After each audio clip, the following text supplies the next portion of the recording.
Hemos tratado en la primera parte de, por una parte, decir el don que sigue siendo ofrecido. Es decir, que el don que Dios nos ofrece de participar de su misma vida de comunión es una iniciativa divina no interrumpida. Más aún, cuando este mismo don, como comentábamos al principio, ha sido apuñado, apropiado y se produce una herida, en realidad esa herida lleva la marca de la división entre libertad por un lado y amor por otro. Este deseo de Dios de seguir comunicando su gracia para que el don que nos es ofrecido pueda llevarse a su plenitud, no solo no se interrumpe, sino que adquiere una experiencia nueva, una manifestación nueva, mejor dicho, que es la encarnación del Hijo, la redención que se realiza a través del sacrificio del Hijo. Y más aún, el primer aliento, el aliento que había recibido el barro para ser persona, hombre y mujer, persona, a imagen y semejanza de Dios mismo, no solamente no se interrumpe, sino que se renueva con un nuevo aliento, con la efusión del Espíritu Santo. Con lo cual, vivimos como una nueva creación, ¿no? Una nueva creación que tiene solo 2000 años de historia. Porque esta aventura de lo humano es una aventura de miles de años. Esta aventura de la creación es una aventura de millones de años. La perspectiva de la nueva creación es solo de 2000 años. Es verdad que nuestra esperanza de vida es la que es, ¿no? Pero no, si queremos vivir lo que significa ser persona, que nos vincula a aquellos a quienes debemos la vida y que nos vincula a aquellos que recibirán la vida a través nuestro, la vida en todo el sentido más pleno, en todas sus dimensiones, podemos vivir el momento, incluso en medio de sus turbulencias, con una esperanza grande, imprescindible, por otra parte, para abordar los desafíos y vivir la propia existencia con lo que tiene de ser un combate espiritual, ¿no? Como dice San Pablo, un verdadero combate espiritual. Decíamos, ¿no?, que la afirmación del humanismo nos lleva a una crisis del humanismo. La era del humanismo está terminada, dicen algunos. La ingeniería genética ha de desplegar un efectivo, aunque sea discutible, plan de domesticación y cría de los seres humanos, dice Sloterdijk, este filósofo alemán contemporáneo.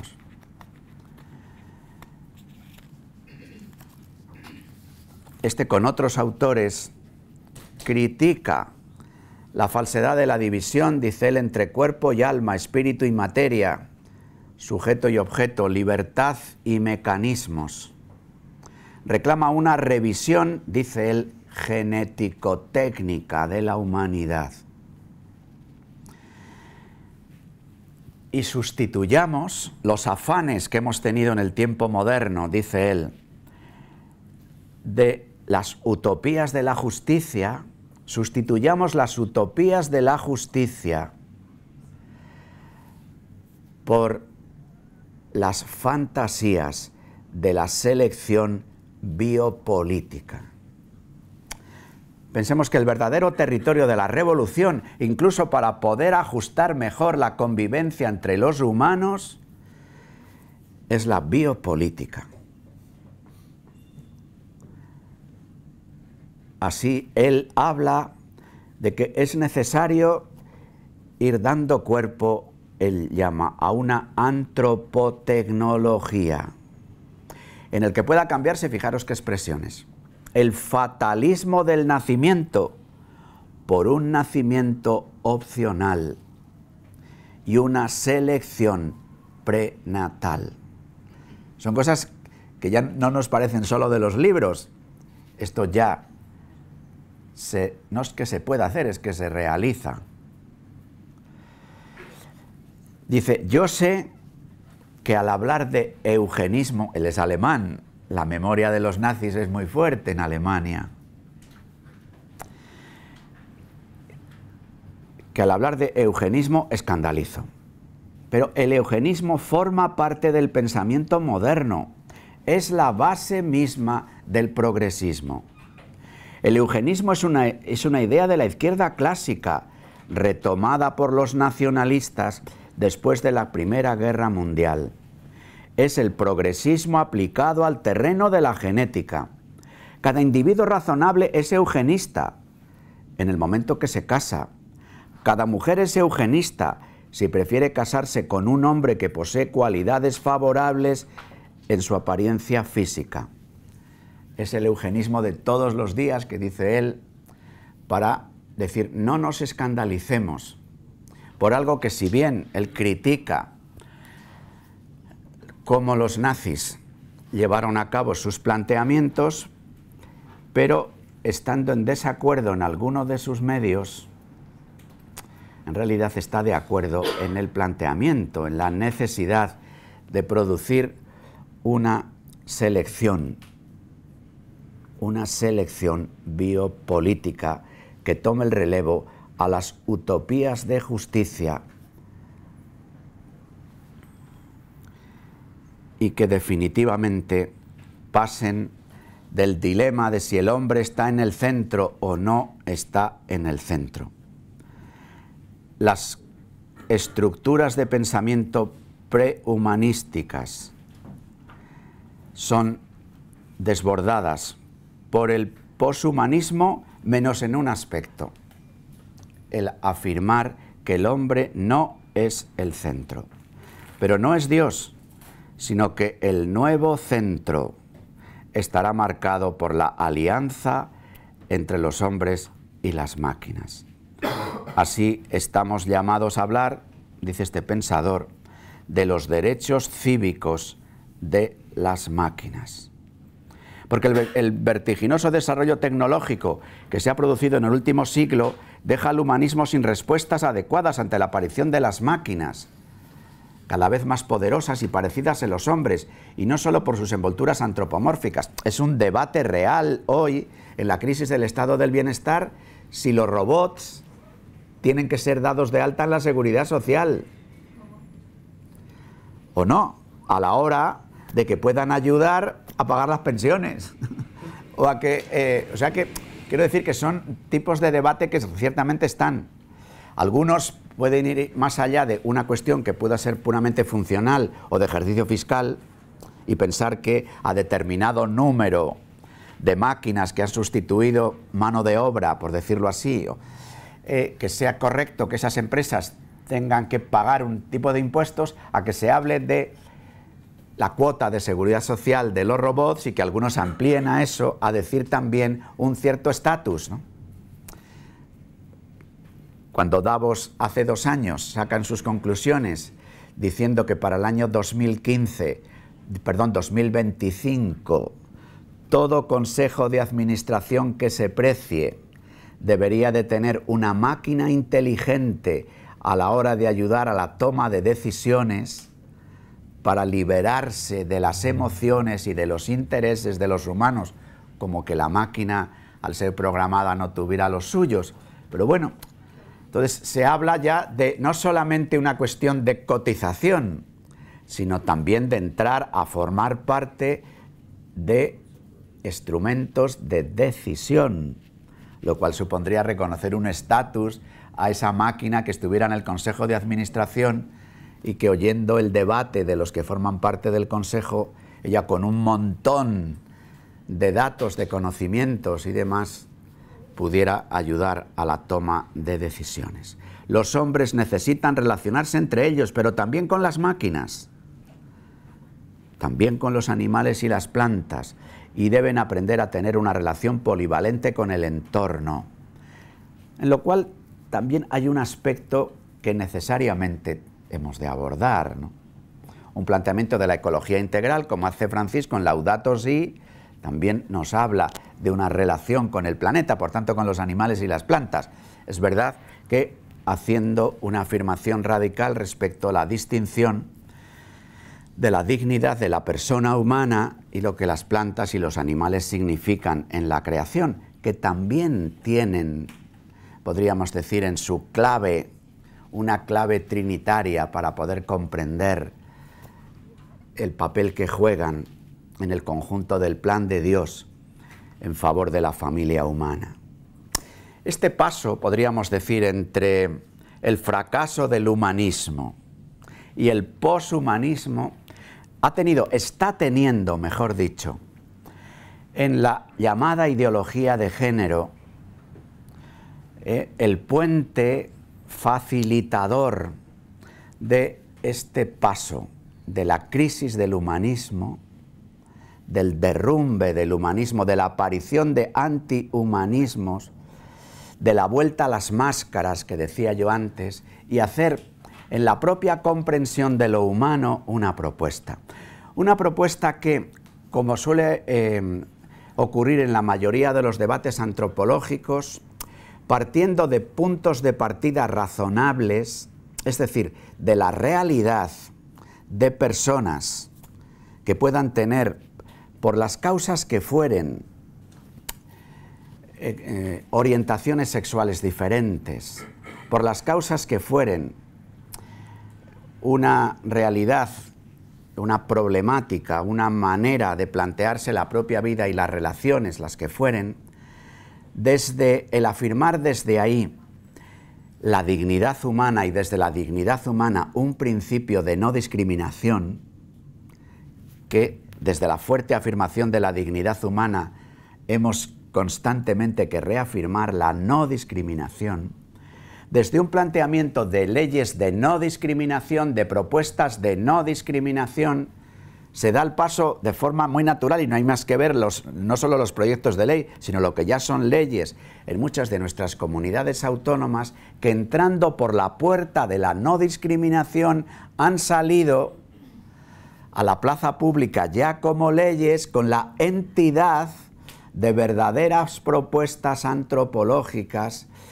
de constructivismo, digamos, de poder construir cada cual su propia identidad en función de sus sentimientos, y se eleva a la categoría de definición de lo que uno es el sentimiento. Así, por ejemplo, el artículo 3 de la proposición de ley contra la discriminación por orientación sexual, que está en el Congreso de los Diputados, dice: la vivencia interna e individual del género, tal como cada persona la siente, incluyendo la vivencia personal del cuerpo y otras expresiones de género como la vestimenta, el modo de hablar y los modales.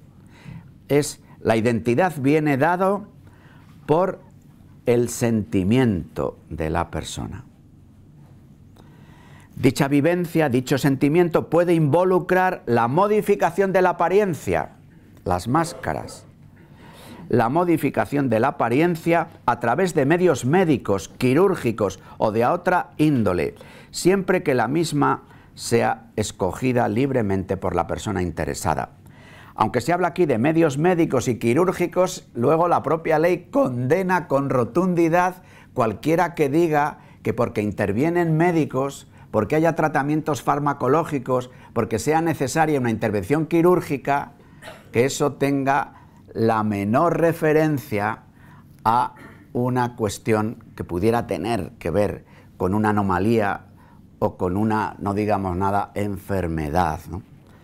Con lo cual se producen situaciones curiosas, porque al mismo tiempo se va a pedir derecho a intervenciones médicas y quirúrgicas, y por otra parte, insistentemente se dice que a la hora de la definición no intervengan médicos, sino que la definición del propio género venga dada por lo que uno siente. Y el que siente luego reclama y tiene derecho a pedir. Pero que un médico, no digamos nada si a ese médico se le llama psicólogo o psiquiatra, pueda tener que decir algo o que ayudar a la persona que puede vivir ese debate entre su corporalidad sexuada y la orientación que existe, porque esta problemática es real y existe en las personas y ha de ser acogida y respetada y cuidada y dignificada. Pero, claro, desde ahí no se puede hacer un planteamiento que diga, para poder acoger la realidad de esa persona y afirmar su dignidad, hemos de relativizar toda propuesta que pueda ser pauta educativa tan importante en este tipo de problemáticas, toda propuesta de objetividad en lo que significa el sexo y la orientación sexual, ¿no? Entonces, por una parte se produce una deconstrucción para favorecer una nueva construcción. Esta ideología de género, quiero afirmar fundamentalmente una cuestión, ¿no? Es una más de la expresión de lo que el gran crítico del tiempo moderno, que fue Federico Nietzsche, expresó ya a finales del siglo XIX. ¿Quién quiere ser el hombre hoy? Él decía, en el nuevo siglo, estaba a final del siglo XIX, hablaba para el siglo XX, ¿no? Nietzsche respondía, nosotros queremos llegar a ser lo que somos, los nuevos, los irrepetibles, los irrebatibles, los legisladores de nosotros mismos, los que se dan a sí mismos la ley, los que se crean por ellos mismos. En definitiva, queremos ser nuestro propio experimento.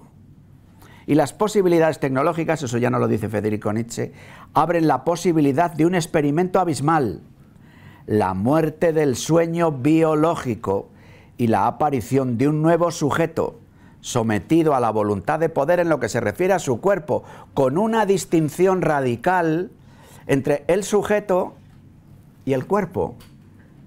El sujeto donde reside la voluntad de poder, el sujeto que tiene autonomía, completamente desvinculado del cuerpo a la hora de comprender quién es, pero haciendo del cuerpo territorio donde ejercer su voluntad de poder, su autonomía y su posibilidad de construirse, de ser experimento, de tener otra máscara. Es un recorrido que empieza siendo materialista, podríamos decir, materialista. Podría parecerse que en determinados planteamientos de vida sexual y de moral sexual podrían ser como un elogio del cuerpo y desde un punto materialista sin tener en cuenta.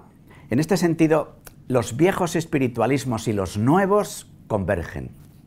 Los viejos espiritualismos, incluso en nuestra propia tradición católica, a las que se nos ha acusado, a veces con razón, de un desprecio del cuerpo, de la sexualidad, de una falta de dar una comprensión plena a lo que significa la sexualidad, porque, fijaros, les leo un texto, el papel que la sexualidad desempeña en el amor, en un amor de un creyente que quiere ser, que ve incluso en el matrimonio un sacramento, un signo del amor divino, comprometería la trascendencia y la gratuidad de las formas más elevadas de amor. Se piensa sobre todo que sería inapropiado asociarlo al amor divino. El ágape, fruto de la gracia, fundado en la fe y caracterizado por la oblación, por la entrega, no tendría nada que ver con el eros. El eros es todo malo Y claro, no tenemos más remedio que dejarnos llevar por un cierto amor erótico, no tenemos más remedio que tener relaciones sexuales, porque de alguna forma tiene que engendrarse la vida. Pero en realidad hay como una sospecha de toda forma de amor corporal, del significado, del lenguaje del propio cuerpo, como expresión del amor. En este sentido, ¿cuánto tenemos que agradecer a las catequesis de Juan Pablo II sobre la teología del cuerpo, o a lo que dice Benedicto XVI en Deus Caritas Est, donde también plantea una reconciliación entre ágape y eros, al hablar de que Dios es amor, ¿no? La contraposición entre eros y ágape recomendaría una reserva de principio a la propuesta de hacer del amor entre hombre y mujer el arquetipo de cualquier tipo de amor. Eso fue un espiritualismo vivido en el interior de las iglesias. Y hoy vivimos un espiritualismo de nuevo cuño en el planteamiento de la ideología de género, y no digamos nada de las nuevas antropologías. Esta reserva parecería también confirmada por el rechazo que proviene de la otra vertiente, aparentemente de signo materialista, subyacente también en las teorías contemporáneas de género. Estas pretenden desvincular la sexualidad de las determinaciones naturales del cuerpo, hasta el punto de disolver el significado objetivo de la diferencia sexual entre hombre y mujer. Se percibe fácilmente que detrás de estas corrientes, tan contrapuestas por sensibilidad y propósitos, hay un mismo denominador: una concepción antropológica dualista, en el caso del espiritualismo puritano, porque la corporeidad se ve como un obstáculo para el amor espiritual, pero en las teorías de género, porque el cuerpo queda reducido a materia manipulable para obtener cualquier forma de placer. A ello se asocia un individualismo que, precisamente porque rechaza reconocer los significados intrínsecos del cuerpo, no capta el valor del lenguaje de la corporalidad en las relaciones humanas. Así, esta ideología, que en principio, como suele también ocurrir casi siempre en las cuestiones que se ponen en medio de la plaza pública, tiene argumentos para ponerse en medio de la plaza pública, que es la realidad de las injustas consecuencias de tipo social, económico, político, que las diferencias entre hombres y mujeres, la diferencia de los sexos que existe y que tiene, luego es evidente que ha habido expresiones culturales que merecen que atendamos lo que el género significa, porque el género diría más del elemento dimensión cultural, mientras que el sexo habla de la expresión biológica o la dimensión biológica de la diferencia sexual. Desde una diferencia biológica se ha ido construyendo un tipo de diferencias culturales, dicho sea en el sentido más amplio de esta expresión y abarcador de tantas expresiones de lo humano, de las relaciones sociales, injustas. Entonces, estos antecedentes de la ideología de género en el movimiento feminista tienen muchos elementos de razón que han de ser acogidos y valorados por nosotros. Ese feminismo, luego sabemos que sí vive diversas fases, diversas etapas, hasta llegar a momentos actuales en el que la maternidad se ha convertido en sospechosa y tantas otras cosas, ¿no?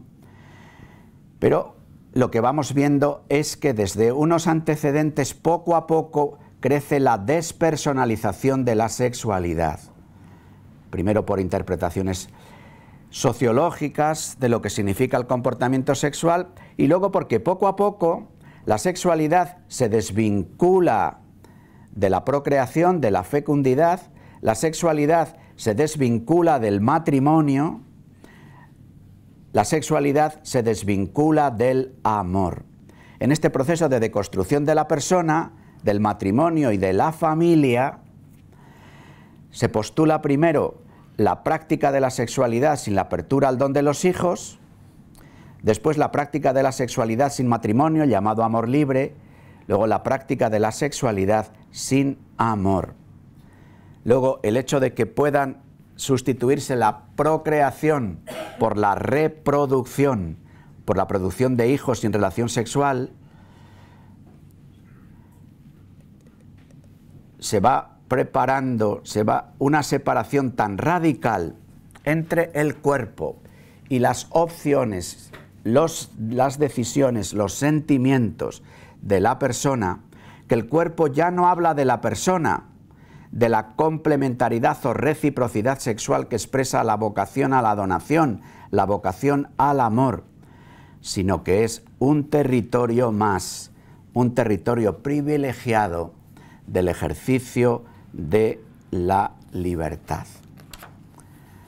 Así se avanza diciendo que el género no tiene ninguna base biológica, es una mera construcción cultural. En la tensión que siempre ha existido antes entre libertad y gracia, sustituida la gracia por la cultura, hemos vivido en el tiempo moderno una tensión entre libertad y cultura. Los liberales generarán un tipo de cultura que trate de afirmar con fuerza la libertad. Los colectivistas tratarán de afirmar un tipo de cultura que integre totalmente la libertad y la domestique. Pero llegamos a un momento en el que la cultura quiere completamente devorar la naturaleza hasta el punto de que no tenga ya ninguna relevancia. La identidad sexual y los roles que las personas de uno y otro sexo desempeñan en la sociedad son productos culturales, sin base alguna en la naturaleza. Cada uno puede optar en cada una de las situaciones de su vida por el género que desee, independientemente de su corporeidad. En consecuencia, hombre y masculino podrían designar tanto un cuerpo masculino como femenino. Mujer y femenino podrían señalar tanto a un cuerpo femenino como masculino. Así van apareciendo nuevos géneros: masculino, femenino, homosexual masculino, homosexual femenino, bisexual, transexual, transgénero, queer. Raro que abre el paso a las antropologías cyborg o antropologías en el que la relación con la máquina aparecen con estas posibilidades que da la revolución 4.0.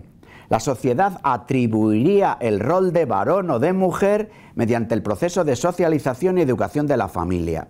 Lo decisivo en la construcción de la personalidad sería que cada individuo pudiera elegir su orientación sexual a partir de sus preferencias. Con estos planteamientos no puede extrañar que se exija que a cualquier género sexual se le reconozcan los mismos derechos. De no hacerlo así, sería discriminatorio y no respetuoso con su valor personal y social. Así se llega a expresiones como la de estas leyes que están de actualidad en este momento en España, que por otra parte, siendo leyes que parecen hacer un elogio tan grande de la libertad, de que cada uno pueda elegir libremente lo que quiera, sin embargo son leyes en su propio texto muy autoritarias. Es decir, que en el proyecto de ley actual que está en el Congreso de los Diputados se diga que la nueva oficina que se quiere construir, un nuevo observatorio para ver el cumplimiento de todo esto, se llegue a decir que este nuevo organismo de control podrá entrar en las bibliotecas y destruir los libros que sean contrarios a esto, que hagan propuestas antropológicas que sean contrarias al planteamiento actual, es algo sorprendente. Bueno, uno espera que esto no sea aprobado en el Parlamento, porque en realidad sería querer quemar bibliotecas. No sé qué pasaría con la Biblia, si el libro del Génesis habría que arrancarlo de las Biblias o qué hacer, ¿no? Porque el tenor del texto es muy curioso, ¿no? Aparece esta nueva expresión que a mí me sigue resultando todavía graciosa, porque parece que lo que nos define a muchos, que es ser persona cisexual. Personas cisexuales son aquellas que se identifican con el género que les fue asignado al nacer. O sea que tu padre tomó por ti esta decisión tan tremenda de decir: Tomás, te miraron de arriba abajo y dijeron: pues pareces chico, te apuntamos como chico. Pero bueno, eso es un apunte en un registro que la libertad dice que puedes cambiar. Pero en el caso de la transexualidad, la libertad dice que puedas cambiar de género y de sexo en una dirección, pero la misma ley prohíbe que se pueda hacer en dirección contraria.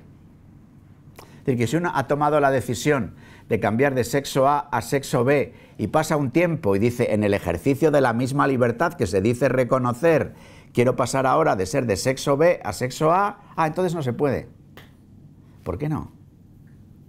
Si el argumento es el sentimiento de cada uno y el instrumento es la libertad de cada uno. En realidad uno percibe hasta qué punto son propuestas totalitarias. Dice Francisco en Amoris Laetitia. Otro desafío surge de diversas formas de una ideología genéricamente llamada gender, que niega la diferencia y la reciprocidad natural del hombre y de la mujer. Esta presenta una sociedad sin diferencias de sexo y vacía el fundamento antropológico de la familia.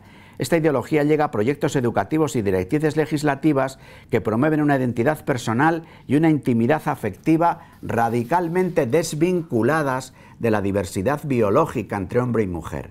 La identidad humana viene determinada por una opción individualista, que también cambia con el tiempo. Es importante que algunas ideologías de este tipo, que pretenden responder a ciertas aspiraciones a veces comprensibles, procuren imponerse como pensamiento único, que determine incluso la educación de los niños. No hay que ignorar que el sexo biológico y el papel sociocultural del sexo, sexo biológico, sexo, y el papel sociocultural del sexo, género, se pueden distinguir pero no separar.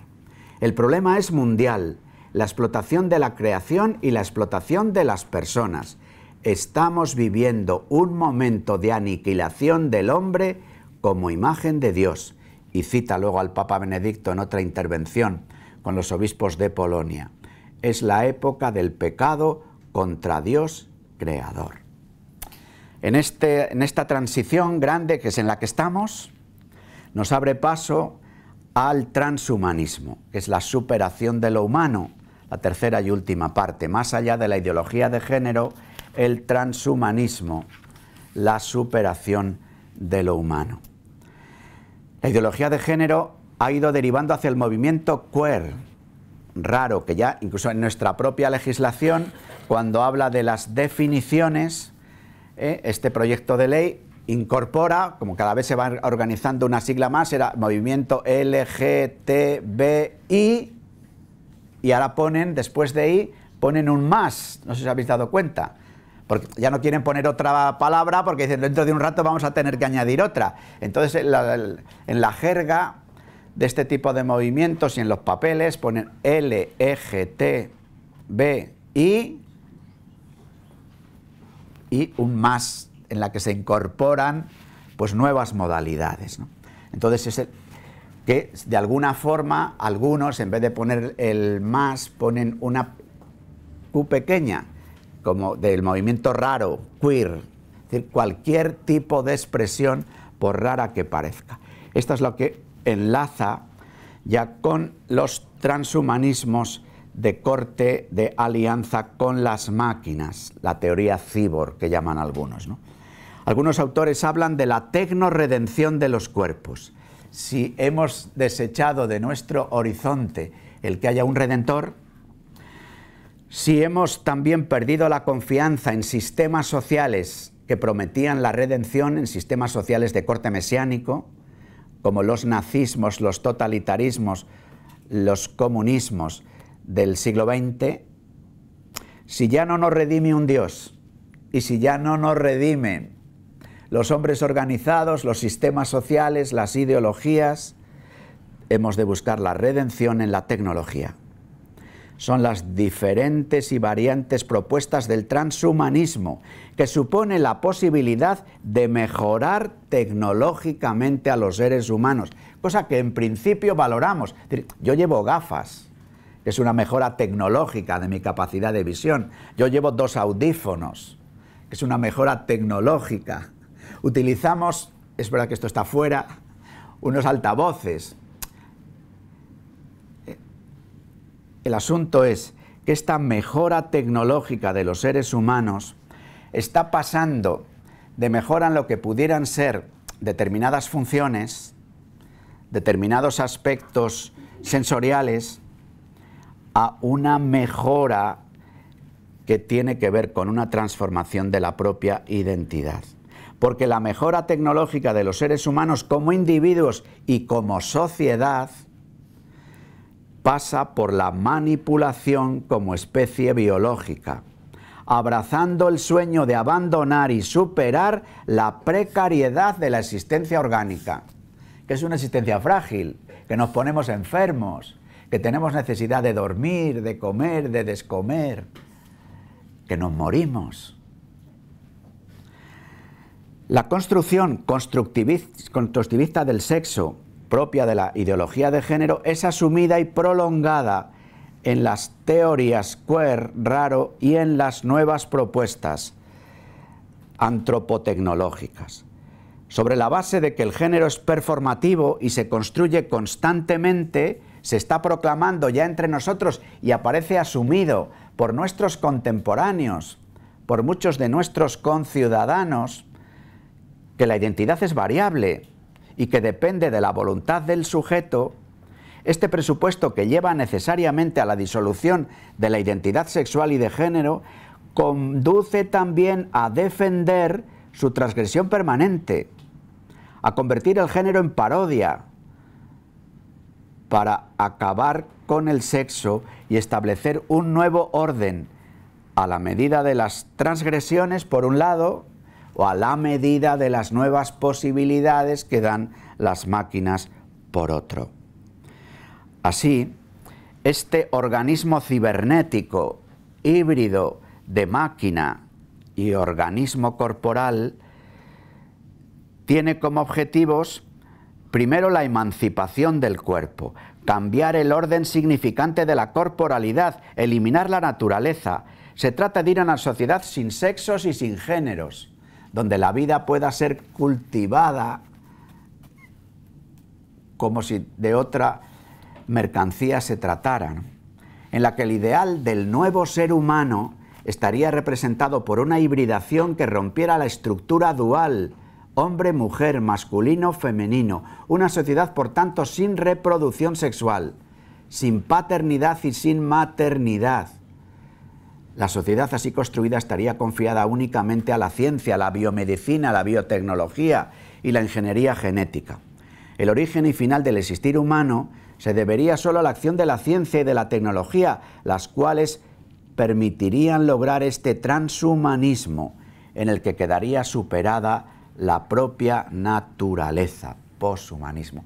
Esto nos parece ciencia ficción en parte, ¿no? Y es verdad que los que lo formulan, además de elementos de ciencia real, incorporan elementos de ficción y sobre todo incorporan una comprensión de lo humano y un deseo de domesticar y de organizar. Por ejemplo, cuando en uno de los cambios, cuando os decía el foro de Davos, a final de 2015 hace público en el 2016 una serie de cambios, en concreto 23, que según ellos deberían de haberse dado para el año 2025. Por mencionar uno de ellos, ciudades inteligentes. Ellos piensan que ya en 2025 debería de existir alguna ciudad de más de 50.000 habitantes sin semáforos. Porque los coches inteligentes permitieran, coches autónomos además, permitieran conducir de una manera tal, estando todos unidos por un sistema informático, sin necesidad de que hubiera semáforos, sino que los propios coches cumplieran bien las reglas del juego, regularan su tráfico, su ir por aquí o por allá, sin ningún tipo de problema.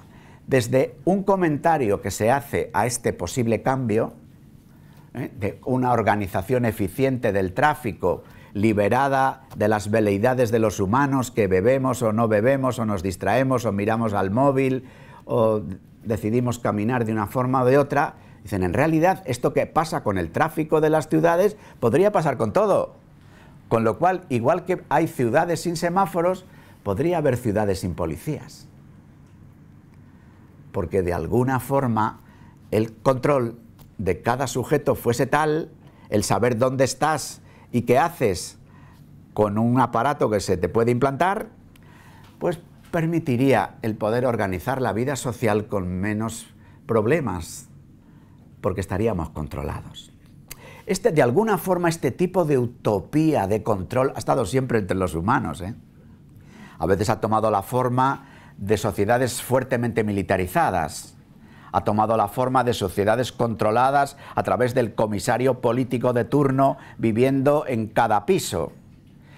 Hoy se piensa que puede que no hagan falta ni ejércitos ni comisarios políticos, porque el comisario político le lleves implantado en una zona de tu cerebro. Insisto, todavía nos suena a ciencia ficción, pero ya vamos cayendo en la cuenta hasta tal punto cuando abrimos, y a mí me sorprende, esto es lo que he comentado a mis amigos alguna otra vez, ¿no? Que a veces abro el ordenador y me viene publicidad de cosas, normalmente de libros, y suelen ser libros que me interesan. Bueno, eso parece que no es muy complicado, y por eso que llaman los algoritmos, ¿no? Y la forma de hacerte un seguimiento de las páginas de internet que visitas, de lo que compras o dejas de comprar, porque dejas huella de todas maneras. Es decir, que aunque no compres por internet, si vas a una librería y sí que pagas con tarjeta de crédito, en tu tarjeta de crédito queda la huella también. O sea que si gastas más dinero en librerías o en discotecas. Entonces, bueno, ahí estamos, ¿no? Os leo un listado de estas tecnologías que los de Davos piensan que en el 2025, si de verdad se han implantado, marcarán el giro hacia esta nueva sociedad y nueva antropología. El primero que ponen son las tecnologías implantables. ¿Qué considera Davos que es el punto de inflexión que dirá que lo de las tecnologías implantables va en serio? El primer teléfono móvil implantado, que ellos creen que en el 2025 existirá. Un teléfono móvil que haga que piense, quiero hablar con Tomás, y no haga falta más. Y hablamos, sin que aparezca ningún aparato que se saca afuera.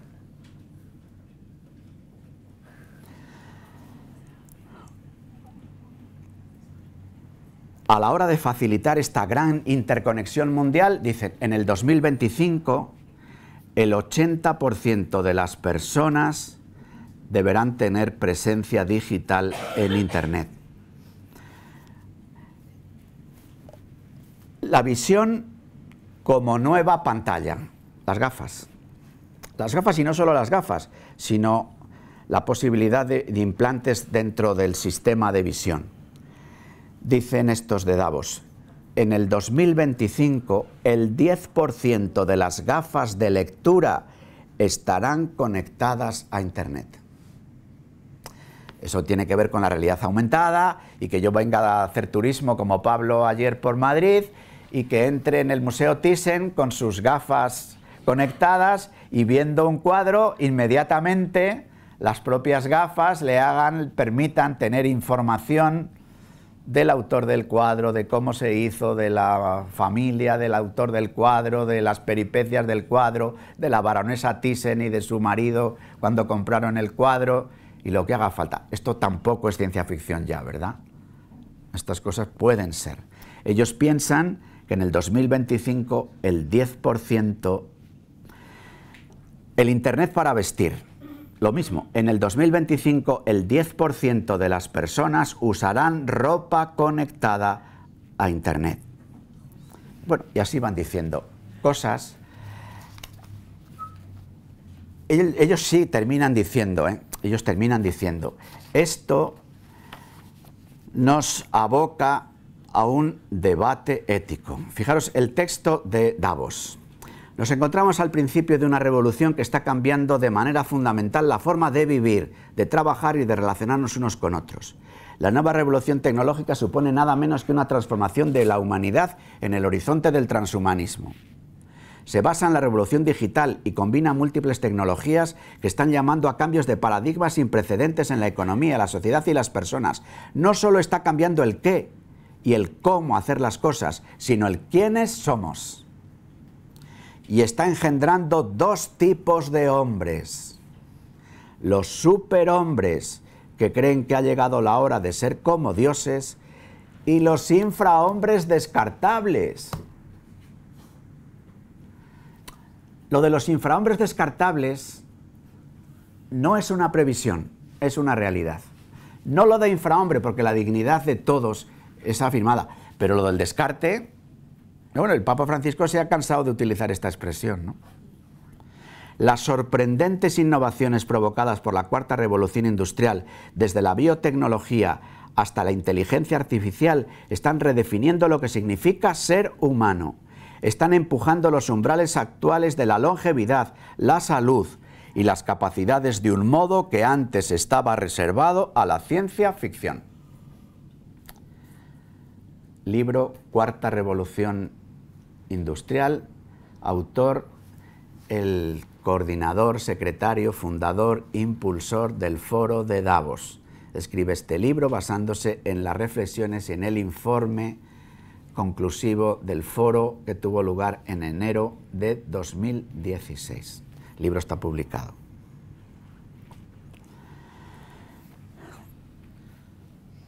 El Banco Bilbao Vizcaya, como bien sabe Tomás, tiene BBVA. Igual los grandes bancos tienen todos, dedican bastante dinero a reflexionar sobre estas cosas, ¿no? Entonces, el Banco Bilbao tiene una zona de estudios que se llama Open Mint, que publica también sus reflexiones anualmente en forma de libros que difunde, y uno de ellos se llama La vida exponencial, ¿no? La humanidad se encuentra en los inicios de una revolución tecnológica de desarrollo acelerado en comparación con otras anteriores, de un alcance tal que va a generar transformaciones que solo comenzamos a imaginar. Porque las tecnologías que están emergiendo van a cambiar, están cambiando ya lo que parecían constantes fundamentales de la naturaleza humana. Hoy parece posible mejorar drásticamente la memoria de las personas, los procesos cognitivos, sus capacidades físicas e intelectuales y aumentar la longitud de su vida hasta extremos que pueden cambiar nuestro concepto de mortalidad. Junto con las inmensas posibilidades que todo esto supone, plantea también incógnitas muy relevantes para la especie humana. Acabo. Esto, sin duda, supone para nosotros una invitación, cuando menos, ¿no? La invitación a reflexionar sobre quiénes somos y cómo vemos el mundo, y poder ofrecer el testimonio convincente de una antropología adecuada, no como el conjunto de ideas, sino como acontecimiento experimentado en familias y en comunidades cristianas. Las sorprendentes innovaciones provocadas por la cuarta revolución industrial, desde la biotecnología hasta la inteligencia artificial, están redefiniendo lo que significa el ser humano. A medida en que progresan el conocimiento y los descubrimientos en estos campos, nuestra voluntad y compromiso de mantener debates éticos y morales son fundamentales, pero no hay posibilidad de un debate ético si no hay un acuerdo en una concepción de lo humano. Los debates éticos terminan siendo debates ideológicos y, en definitiva, debates de poder, a los que tantas veces nos vemos envueltos. Es muy difícil dialogar sobre cuestiones morales si no nos hemos puesto de acuerdo en cuestiones antropológicas. Incluso podemos estar en una lucha, en una dimensión moral, en función de la solidaridad con los otros, pero nos va a resultar extraordinariamente difícil poder conectar incluso con hombres y mujeres de buena voluntad que sientan dolor por la situación de los pobres de la tierra, si esta clave de la comprensión de la dignidad humana y del deber de amor que surge de sabernos relacionados, personas, hijos, hermanos, es muy difícil. Por eso precisamos, amigos, ofrecer a nuestros contemporáneos una respuesta que en realidad sea una propuesta integral, con capacidad de regenerar lo mejor que el Creador ha depositado en cada uno. Y esta propuesta integral es una propuesta de antropología en todo su desarrollo. Es propuesta de persona, de familia y de sociedad. es propuesta de persona, de sociedad y de tierra. Es propuesta integral, como plantea Francisco en Laudato Si, que no es una encíclica solo verde, en el sentido de preocuparse de los bichos y de las plantas, sino que siendo verde, que lo es también roja, se plantea la cuestión social. Y es también azul, se plantea la cuestión antropológica, y sobre todo es blanca, el blanco en el que están todos los colores, porque plantea la cuestión de Dios. Laudato Si se titula la encíclica, alabado sea Dios, porque la naturaleza es creación, y el ver la naturaleza como creación, sin duda, nos da una perspectiva nueva.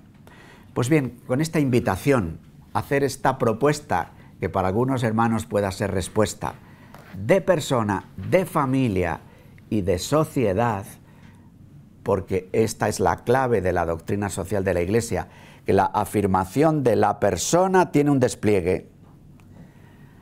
Esto lo necesitamos mucho en la Iglesia, porque hay hermanos en la Iglesia que pueden estar preocupados solo del debate cultural de la antropología. Otros hermanos pueden estar preocupados de lo que esto significa desde el punto de vista, entre comillas, de la moral personal, sexual, de una cierta comprensión de la familia. Otros hermanos pueden estar especialmente preocupados por la suerte de los empobrecidos. Pero seguramente la clave del tiempo es la integralidad. El caer en la cuenta de que son inseparables los problemas de los pobres de la comprensión de persona y de familia que tenemos, y que tampoco podemos abordar con honradez los debates antropológicos sin caer en la cuenta de lo que son ya consecuencias reales de descarte, lo que son realidades de tratar a hermanos nuestros como infrahombres.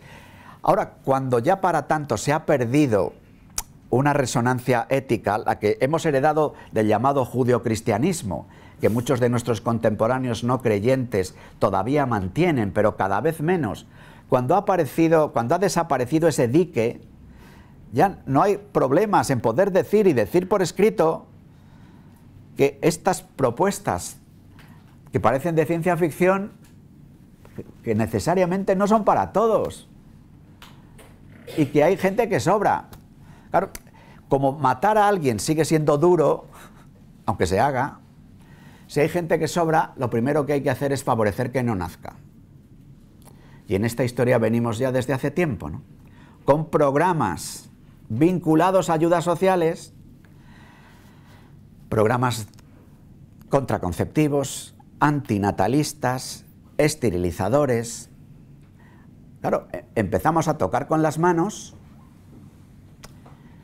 un problema de invierno demográfico. No solo aquí, también en China, también del periódico de hoy.